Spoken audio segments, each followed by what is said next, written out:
medication? Okay, medication is ready. So then let's get up. Now she called it. If I was sitting on there, they would have never called it. Okay? I want you guys to understand. Alright, so I got my medication. And what they love to do is they'll have people stand up in the aisle. As I got out of the line of medication, people standing behind me. She gets moved. Come on. Alright? And she walked into this aisle number 2. See how they love to play? Right? And for the white guy again. See that? Right? Come on. So yeah. Again, it doesn't, I just gotta point it out, but I don't have any emotion, no negative emotional feeling. I already know what they're gonna do. Now, also, why did they keep me in there that long? Okay, I literally been in there for over an hour. Okay, over an hour, right? When I'm just supposed to walk in and just get my medication, but that's not the purpose of them doing that. It's so that they can, run their psychological experimentation, run their psyops, right? To see how I would react. Because you see, again, it's to destroy your feeling of anger, right? So that way they can continue to do this without you acting out in any sort of retaliation or revenge against them, right? But they don't quite understand that, as long as you're not putting your hands on me, it ain't gonna be no issue. Okay? You want to engage in the psychological psyops, whatever? Fine, I'll engage in it with you too. But that's the only way we as targets can defend ourselves, right?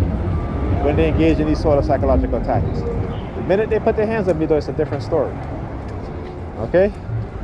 Then again, you're going to be met with the same thing, right? Physically, you're going to become physically, you're going to be met with physicality, right? And one that's filled with rage because of what it is that they're doing. So they can go ahead. That's why I'm documenting all of this stuff. So the minute it becomes physical, and I put their ass in a hospital or in a box, then they can't say anything. Because I'm documenting. That's why I do this. That's why I document these things, right? I understand the psychological operation. And once they know they can't push your buttons, they're going to turn physical. And that's when you got to let them know. It ain't going to happen.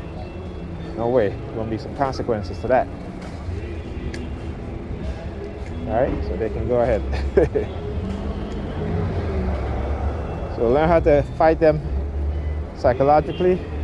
Learn how to protect yourself and fight them physically. In any level that they attack you, this is, warfare. You got to understand these things. Right? Yeah. All right. With that being said, I'll see you guys in the next video. Is there a bus coming? And also, they do this because I have my daughter with me, right? They try to create those sort of fight or flight, so they can say, oh, he's a danger to his children and all this other stuff and blah, blah, blah, all this other stuff.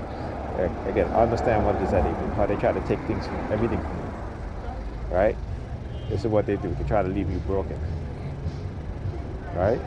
And the vast majority of us, particularly us in the black community, the black men, this is what they've done to the vast majority of us. But we still find ourselves participating, not me and we as who is a TI, but those who they're able to manipulate and control, those who they're able to recruit, those who sell themselves for money, right? This is what they do. They want to eradicate those of us who they cannot buy with money, right? Because the Europeans, you give them some money to get a fancy car, they think they're better than everybody, right? Right? They're driving expensive BMWs, Acuras, stuff like that because it's showmanship, right? They want to show up each other. That's our mindset, right? That's the mindset they've created within us. right? So this is why, you know, they've conditioned us to love symbolism, right? And love labels, right? Because the labels define who we are, right? See, we can't define who we are personally, ourselves, our mind. They define who we are. They create our consciousness. So when you hear to talk about black culture, it's not really black culture. Yes, black people are engaging in certain things, but remember, the culture is controlled, right? This is why you have rap music today. Who control rap music? Just like I said, this is why when you start to see these independent young black artists go out on their own, what happened? They end up killing them, right? Because they don't want independent thinkers, and definitely damn sure don't want them moving into their neighborhoods, right? You got to understand white racism, right? How it works and how it operates. So we can, that's why I said you got to read the Falsification of the African Consciousness by Dr. Amos Wilson. And you also got to read Phantom Black Skin, White Mask. It shows you the psychology that's created within us, living on the system of white racism, and what it does to us as an individual and as a group of people. And like I said, we don't define who we are.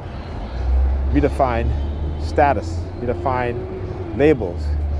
That's who we define. That's who they've conditioned us to define who we are, right? Not by this, not by our minds, right? Not by our minds. That's why even today's black intellect, they're not revolutionary, right? They're neutered. They're psychologically, emotionally neutered, right? So they can't identify with the suffering as black people because they see themselves as subconsciously as white and wanted to be accepted by white society and white intellects and white institutions. I don't need to be accepted by that. I know who I am. My kids are going to know who they are also. All right? Okay.